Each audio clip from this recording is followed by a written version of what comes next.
Ini saya keliling kemana-mana ini saya bawa hidup di dunia itu ada dua pilihan, ikut Tuhan apa ikut setan. Kalau ikut Tuhan jalannya ini, kalau ikut setan jalannya ini. Nah, ini saya dianggap ekstrim oleh kelompok-kelompok tertentu, ya terserah ya. Pertama kali Sang Maha Esa.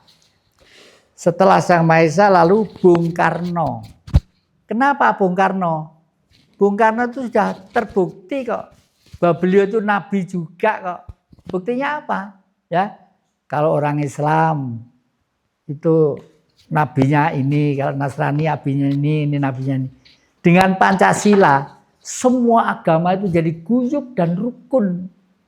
Berarti bahwa beliau itu seorang nabi juga. Yang kedua, kalau saya buka di ensiklopedia, artinya nabi itu adalah pemimpin. Nah, setiap kurun waktu tertentu lahirlah seorang pemimpin.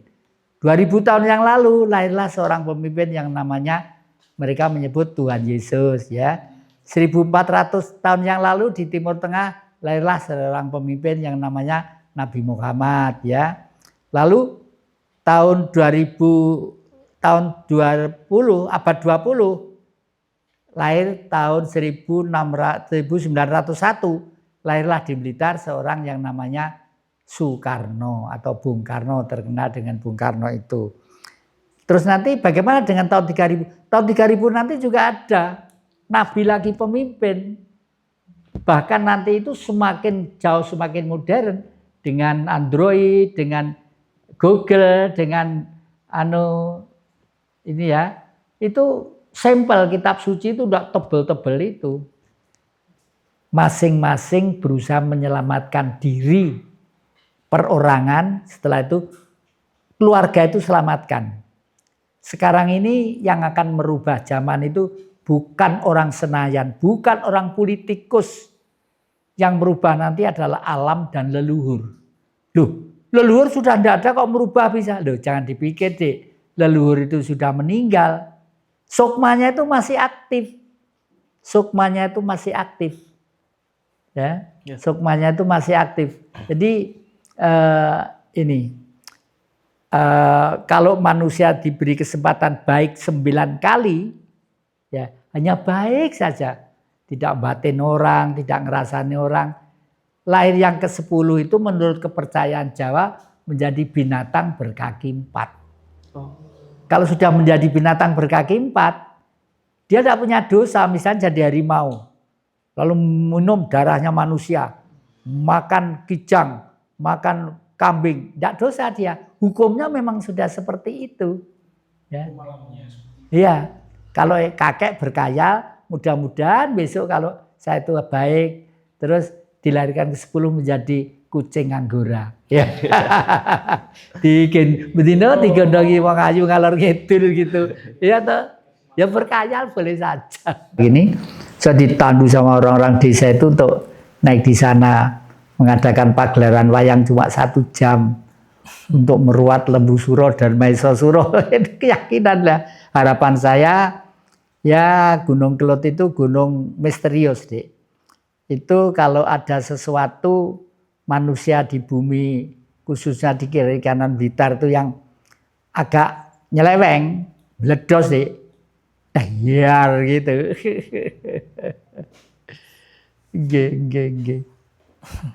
Oke, kita lanjut. Mengapa negara lebih memilih menakuti rakyat dengan pajak dan penyitaan dibanding menciptakan sistem yang membuat rakyat makmur secara alamiah? Karena pejabatnya sudah gagal melaksanakan hukum ideologi dan hukum spiritual bangsa kita tadi itu. Pancasilanya sudah dirubah. Ya. Merubahnya tahun 74. Dirubah menjadi P4. P4 bukan tafsir dan sama sekali tidak menafsirkan Pancasila sebagaimana dasar negara yang tertera dalam Mukadimah Undang-Undang Dasar 45, batang tubuh dan penjelasannya. Nah kalau gitu mana itu Pancasila itu? Nah, karena sudah dirubah, ketuhanannya juga ikut berubah. Sehingga spirit orang yang disumpah tadi itu tidak menjiwai, Dik. Tidak menjiwai. Dulu pada waktu sekitar tahun 60, ndak sekolah pun apal Pancasila, tukang ngarit, tukang ngangon, Apal semua ya? apal semua. Makanya pada waktu kita mau merebut Irian Barat itu, nah itu semua ngantri pengen ikut perang karena jiwanya itu ada dalam tubuhnya ini. Itulah ketoknya mau berubah tulisan dek, tapi artinya itu lain. Seperti ngaji rasa. Dengan rasa ngaji sudah lain ya.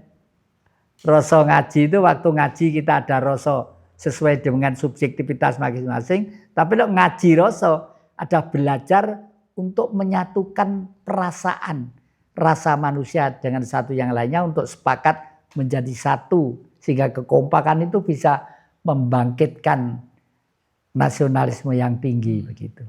Nah ini ada kebijakan baru lagi, tanah yang 2 tahun tidak dikelola akan diambil oleh negara. Itu gimana itu? Itu gimana tanggapan Eyang? Kok tanah kok milik kita pribadi kok malah mau diambil rakyat? Kemarin itu ada lucu deh. Ada lucu viral itu di YouTube itu ya. Itu gimana? Istri yang 2 tahun berturut-turut tidak digunakan diambil oleh negara. Ya sama seperti itulah. Itu sudah, kalau saya istilah Jawa Timur aja, negara koclok dek, negara koclok. Negara koclok. Iya, karena semua itu dilindungi oleh hukum, perdata, pidana, dan hukum waris, hukum ini dan sebagainya. Nah, satu, orang mencuri haram, zaman Mojopahit dek. Orang mencuri itu belum tentu dihukum, malah kadang-kadang dapat hadiah. Misalnya, suatu saat si Slamet itu mencuri ayam, diadili. Kamu kenapa mencuri? Iya Tuan Hakim, karena kalau saya tidak mencuri, istri saya ke dukun, katanya kalau enggak istri yang saya sedang ngandung itu istri saya meninggal, anak saya meninggal. Dan ini supaya istri saya itu sakitnya, karena harus beli jamu-jamu yang nilainya sekian. Nah, break dulu ya, pengadilan break, cek di desa. Bener apa enggak Pak gawe-gawe laporan. Bener Tuan, ternyata memang orang itu orang miskin, orang enggak mampu, orang itu. Apa? Dapat hadiah sih. Karena apa? Menyelamatkan 2 nyawa. Nyawa istrinya dan nyawa anaknya dapat hadiah. Tapi jangan diulangi. Kalau diulangi lagi hukumanmu nanti 5 kali lipat. Gitu. Itu enggak kok sewenang-wenang peh kuasa lalu dak-dok sak lebih dewe. Kentuk jenenge.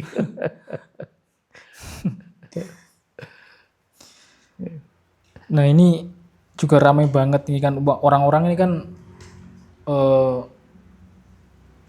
uang dari bank ini kan di pada narik semua yang orang-orang ini ditarik semua. Nah imbas dari orang-orang menarik uang ini apakah terjadi krisis ekonomi seperti tahun berapa 98 akan terjadi atau gimana?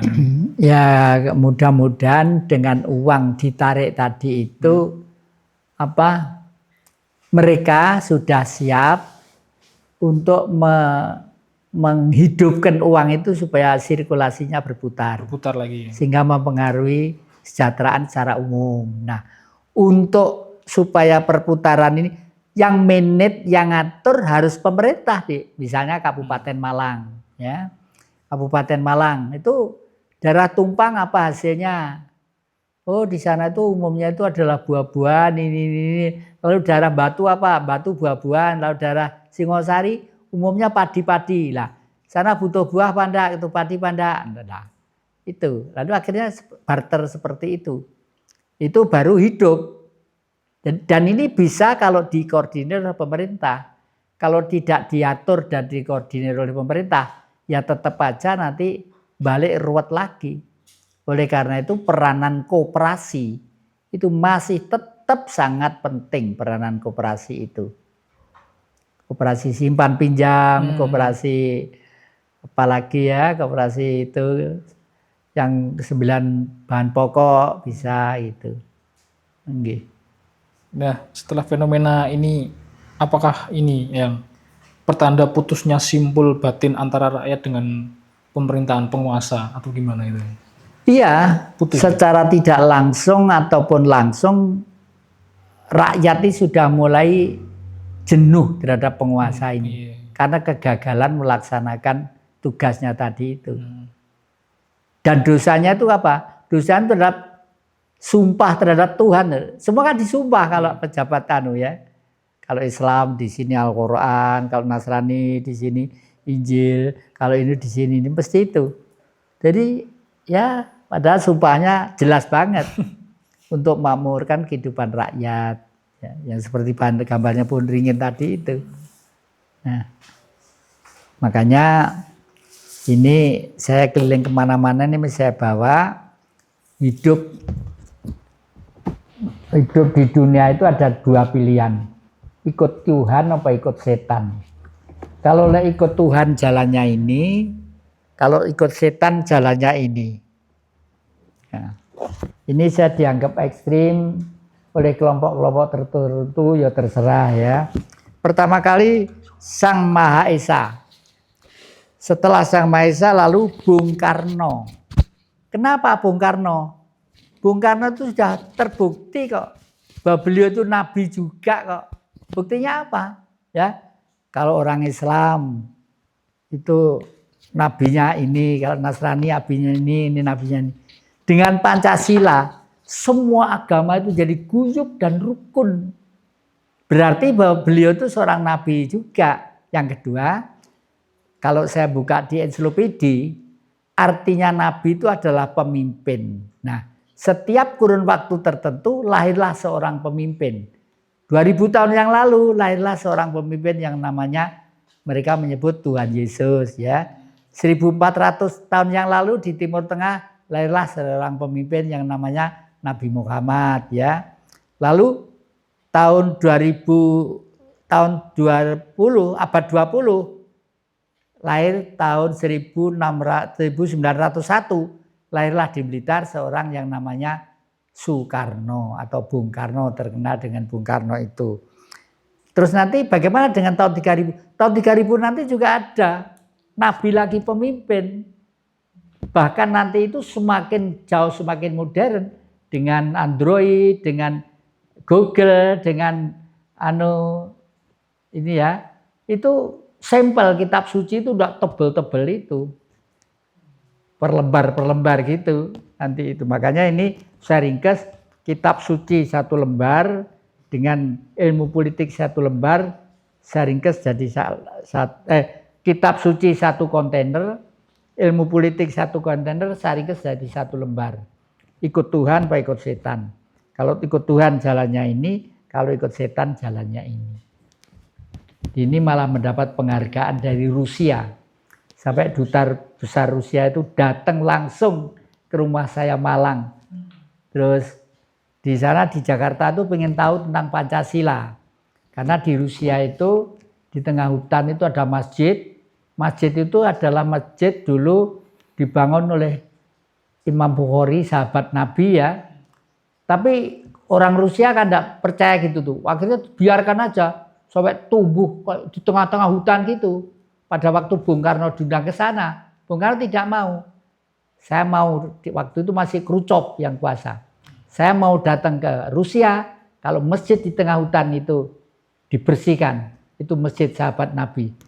Baru dibersihkan. Sekarang namanya apa? Masjid Soekarno. Gitu namanya itu. Hebat pada Mbah sampean Indonesia ini. Luar biasa. Itu. Nah.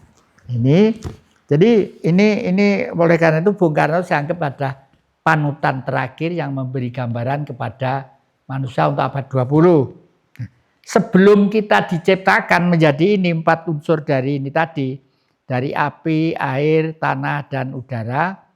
Terus itu ada juga yang diciptakan tapi berbentuk gaib. Kalau manusia dari 4 bahan baku, yang gaib itu dari 2 bahan baku. Dari udara dan api yang disebut malaikat. Ya, malaikat ini yang disebut malaikat ini, ya. Tapi malaikat itu iri. Loh, manusia itu kok bisa gini, kok bisa buat mobil, bisa kamera, bisa buat gambarnya sendiri, bisa buat ini gitu. Iri. Lah, yang iri ini mengganggu pada manusia yang imannya tidak kuat. Manusia yang satu, hitamnya tebel, pengen kuat dan pengen kuasa sendiri, yang kedua pengen kaya raya sendiri, pertengsing dengan orang lain ini ya. Tapi keberanian untuk sucinya tipis. Nah, kalau ini ke kanan menjadi liberalis, kalau ke kiri menjadi ateis. Liberal itu kebebasan yang dianut blok barat, ya. Ateis itu adalah orang-orang yang sekarang dianut oleh orang-orang komunis. Komune, kumpulan. Sebenarnya adalah kumpulan komune ya. Terus ada ateisnya itu karena sudah menjadi ideologi. Nah, dua ini karena bersaing sih. Dua-duanya membuat senjata. Ini membuat rudal, ini membuat rudal. Akhirnya apa? Yang ada adalah peperangan. Peperangan rebutan karena pengen kuasa di muka bumi dan pengen kaya itulah. Itu adalah pengikut setan. Jadi lo ikut setan yang ngikuti ini, ikut Tuhan ngikuti ini. Gampang saja. Nah, terus ini ada ke manusia, setelah ini ada manusia terakhir yang dilambangkan 5 suci ini, 5 putih suci. Di sini adalah apa ini namanya?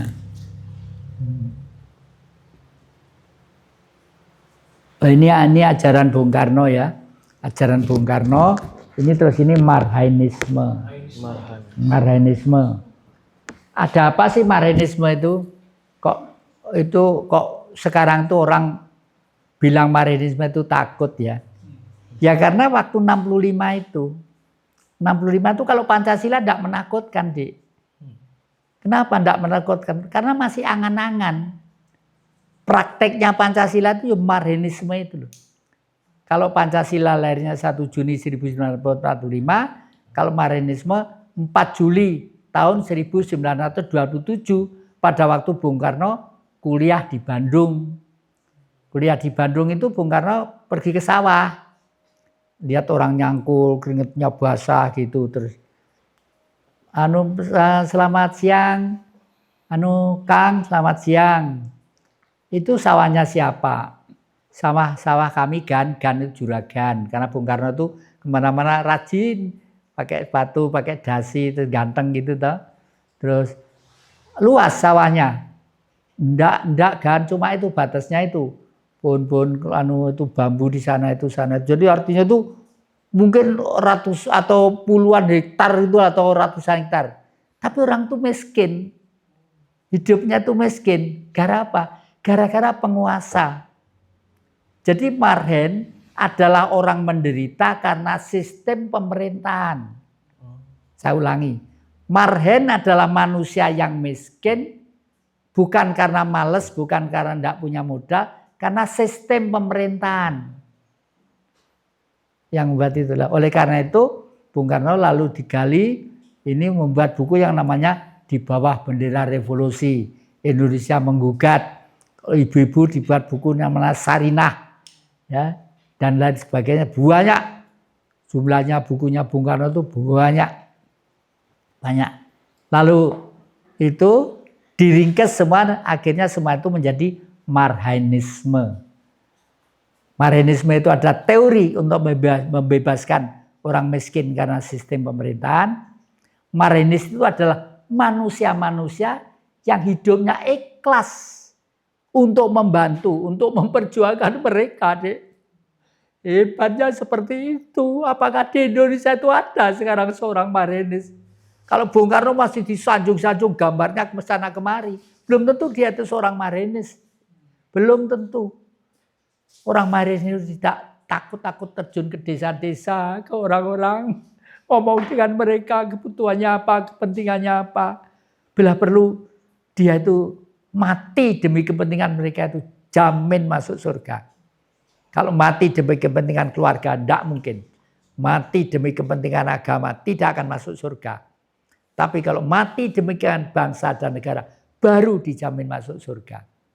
Nah, teori Marhainisme adalah mengajak kita untuk ke sana. Gitu.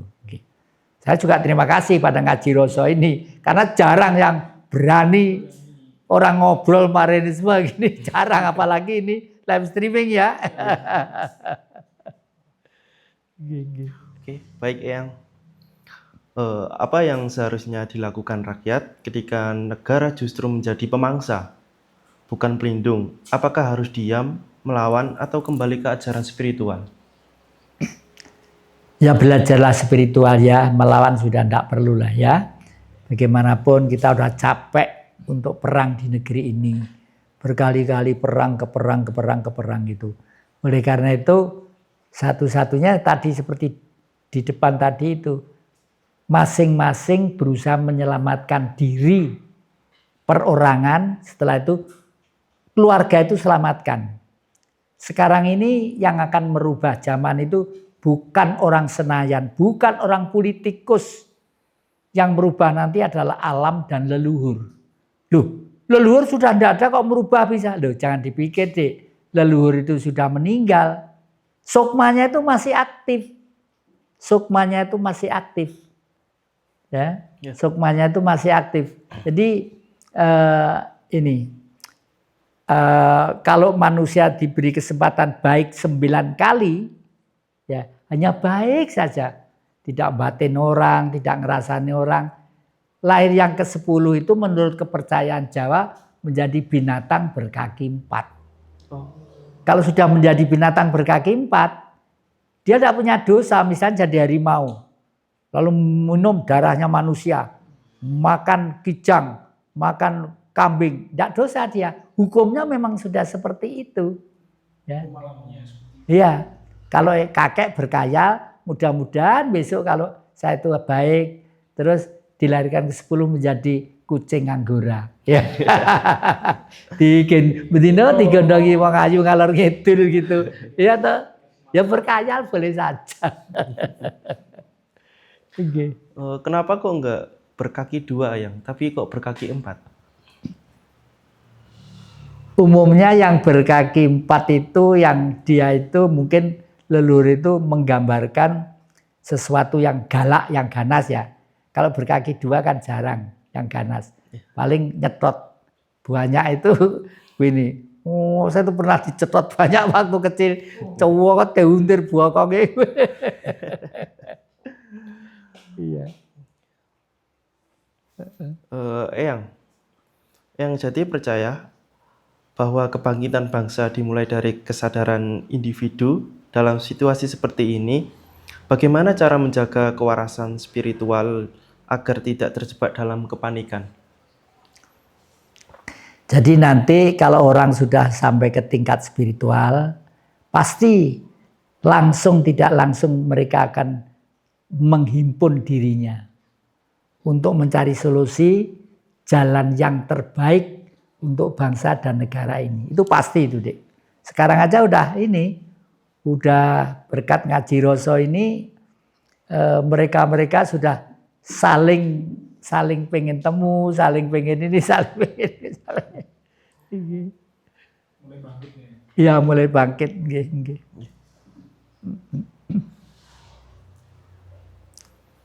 Untuk kebangkitan spiritual itu bisa kita awali dengan apa ya? Ya diawali dengan pribadi masing-masing ya. Misalnya kalau saya di sini membuat tempat ini ada kursi banyak itu ya. Bagaimanapun yang muda itu adalah masa depan bangsa. Di sini dipimpin oleh Mas Pramono itu saya suruh mencari anak-anak muda. Kalau pas hari libur kursi saya duduk di situ, lalu saya memaparkan sesuatu, tanya jawab, tanya itu. Jadi kebangkitannya dari situ. Dan nanti kalau spiritnya itu bangkit, pasti dia itu akan berbuat. Contoh, di Singosari ini, ibu-ibu itu sudah mulai membuat batik. Ya, bapak-bapak membuat batik. Itu batik Singosari khusus. Lalu latihan kerawitan. Dia itu berkat saya telaten untuk deketi anak-anak muda supaya membangkitkan itu semuanya. Dan waktu kirap di Candi Penataran tanggal 27 Juni yang lalu, waduh, saya itu dikoiring sama ibu pakai batik Singosari, itu banyak gitu. Ya banggalah gitu ya, karena hidup itu pasti butuh fulus, butuh duit. Dan duit itu kita harus mulai keadaan ekonomi seperti ini, entah itu berbentuk kesenian, berbentuk apa itu dihidupkan. Seperti kemarin waktu kuda lumping.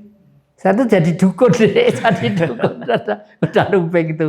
Lah duati lho, duati aneh deh. Sing duati sing kelebon-kelebon itu ya, kabeh iki njaluk tak sembune. Ya wis aku mbok mandi mbok ora pokoke tak ngenekne waras. Sampai anakku juga bapak ini sudah didukun barang. Baik Eyang. Apakah kita sedang menuju fase riset spiritual di mana seluruh sistem lama termasuk sistem ekonomi akan runtuh untuk digantikan oleh kesadaran baru? Ya, mudah-mudahan dengan semangat spiritual yang tinggi nanti sistem ekonomi kita juga akan berubah ya. Sudah akan berubah karena ekonomi nanti kalau kita biarkan liar, justru yang hadir itu adalah tadi itu yang imperialisme dan kapitalisme tadi itu. Kalau sudah kapitalisme itu Tuhannya itu apa? Duit. Punya duit ya kuasa. Lah akhirnya apa? Pasti benturan ke sana kemari.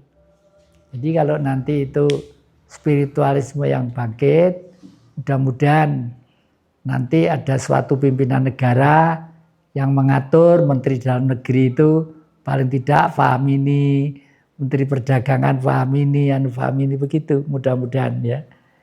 Dan kalau dilandasi spiritual pasti tidak akan bertentangan. Oke. Baik Eyang, jika negara bukan lagi sandaran, apakah waktunya rakyat membangun komunitas spiritual, ekonomi berbasis gotong royong, dan energi kasih dan cinta? Nah betul ya. Itu sampai saya itu membuat kitab suci dek, 1 lembar. Semua kitab suci itu memuat asal-usul terjadinya alam semesta, hukum, wujud, dan sifatnya. Ya, semua kitab suci, apapun kitab sucinya. Ya. Terus karena saya berkaya tentang tahun 3000 yang akan datang, di mana teknologi sudah maju, anak-anak kita, cucu-cucu kita sudah modern-modern, lebih pintar dari yang tua-tua ini. Ya. Ini apa ya? Peristiwa 1500 tahun yang sebelum Masehi saya tulis menjadi sentral titik aktivitas minus. Sentral titik. Titik itu apa? Titik Tuhan. Loh, titik kok Tuhan? Tuhan itu apa sih? Tuhan itu karangan kita, Dik. Ada istilah Tuhan karena ada manusia. Oleh karena itu di dalam Islam dikatakan manusia itu adalah makhluk yang dimuliakan oleh Allah. Karena setelah ada manusia inilah semua harus tertata dengan rapi ya. Lalu titik karena hidup, hukumnya apa? Plus dan minus. Dihimpit matahari di sini satu, di sana ada matahari. Kita dihimpit bergerak gini lentur toh. Alam semesta itu. Plus dan minus bergesek. Plus dan minus saya gambarkan seperti huruf O. Garis tengah, atas plus, bawah minus. Plus itu adalah angkasa, minus itu adalah bumi. Ya. Besekan gini plus minus meledak atau terbakar atau dahir. Tanah dan air berputar-putar di udara, dibakar api yang membara. Itu.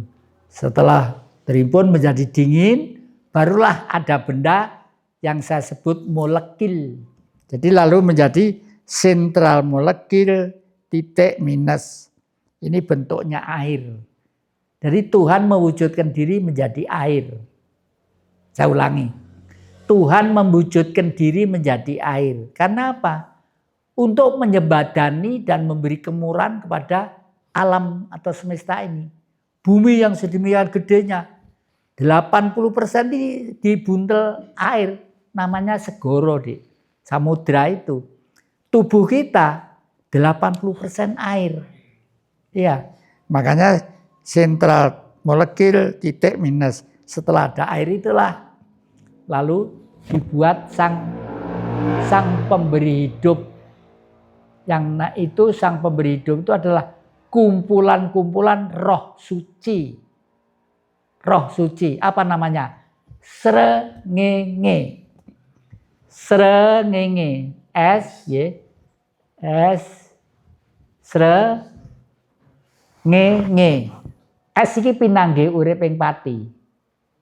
Nah, sekarang ulang tahun Indonesia ke-80 ya. 80 itu ngene ta nulisnya. Nggak akan berhenti ta. Nah, tidak terputus. Mudah-mudahan dengan semangat ngaji Rasul hari ini bangsa Indonesia bangkit tidak terputus untuk mengibarkan mercusuar dunia. Mudah-mudahan. Waduh, lagi ini rasanya kudu nangis kudu bengok ngono Dek. Itu ya. Srengenge. R itu sinar halus. Sinar itu roh suci, tempatnya di matahari. Zaman Mojopahit itu lambangnya Surya Mandala. Percaya kepada dewa matahari. Karena matahari sang pemberi hidup. Segoro disinari matahari menjadi mendung. Mendung menjadi hujan. Semua menjadi menjadi hijau. Tumbuh-tumbuhan menjadi tukul. Dan tadi karena bledeknya samberan, Mbak Astrid tolong sapu korek di lumahne njaba kono. Ben anu nyisih-nyisih ben ngaji rasa lancar. Lah kaya nyisih ya. Itu wong Jawa itu aneh dan unik. Aneh dan unik. Nah, ini setelah itu sentral titik minus itu adalah otak kita. Otak kanan, otak kiri, otak belakang. Di tengah itu ada ruang ovum. Kata dokter itu ruang kosong. Tapi sebenarnya itulah cahaya yang kita sebut Tuhan itu. Lalu Tuhan diberi alat otak ini. Dia karena itulah otak ini bisa berbuat cipta rasa karsa. Cipta rasa karsa. Dengan cipta rasa karsa ini kalau ke kiri bisa perkawinan, persenyawaan, cloning. Mangga ini kok kecut supaya manis bagaimana? Di stek dengan mangga yang lain. Itu hasil otak kita. Ya. Jangan siang pagi sore, wah besok itu kalau ke neraka itu kalau mati itu ke surga gini. Jangan pagi sore cari itu, Dek. Itu membelenggu otak kita aja. Ayolah kita hidup dengan kembali. Itu semua ternyata kuncinya itu hanya pada 10 huruf. Ini adalah kitab teles yang belum ada kitab suci. Kalau kitab suci kan buatan pabrik. Ini belum ada pabrik, masih zaman apa itu kitab teles? Bentuknya apa? Jari jemari. Hono coroko doto sawala padha jayanya maga bathanga. Hono coroko. Semua itu ciptaan. Semua itu ciptaan. Jadi artinya hormatilah semuanya itu. Jangan ada satu aja yang kamu benci. Misalnya anjing, babi, celeng. Itu ciptaannya semua itu ada fungsinya masing-masing kita. Adapun kita tidak megang ataupun kita tidak makan, boleh-boleh saja, tidak salah. Ya, tapi hormatilah semua ciptaannya tadi itu. Ono coroko doto sawala. Masing-masing tidak ada yang istimewa. Saya gambarkan tadi itu. Semut 1000 dipijak gadah 1 mati seperti itu tadi ya. Doto sawala. Ono coroko doto padha jayanya. Masing-masing mempunyai keistimewaan. Kita sebagai manusia jangan minder, jangan merendahkan diri. Pasti ibu dan bapak melahirkan saya, ya. Pasti Allah atau Tuhan atau Sang Maha Esa pasti memberi kehidupan pada saya. Asal tahu hukumnya. Dilahirkan itu tidak mungkin, tidak dikasih makan, tidak mungkin. Tidak yang bakatnya ini juru kamera, ngotot dari tukang batu, tukang tembok, ya malah meleok kabeh tembok, ya sudah, gelitilah kamera itu, misalnya itu. Kalau bakatnya tukang batu, ya tukang batu, tuh. Ono sawala dadi sawala padha maga bathanga, magang batangan. Semua itu yang bisa menjabarkan dan ngoncai supaya jelas adalah manusia. Adalah manusia. Karena apa? Karena manusia adalah wujud Tuhan itu sendiri. Tak ulangi, karena manusia itu adalah wujud Tuhan. Tuhan itu sendiri. Ya, ada lagi apa kira-kira? Baik, yang ini pertanyaan terakhir. Ya.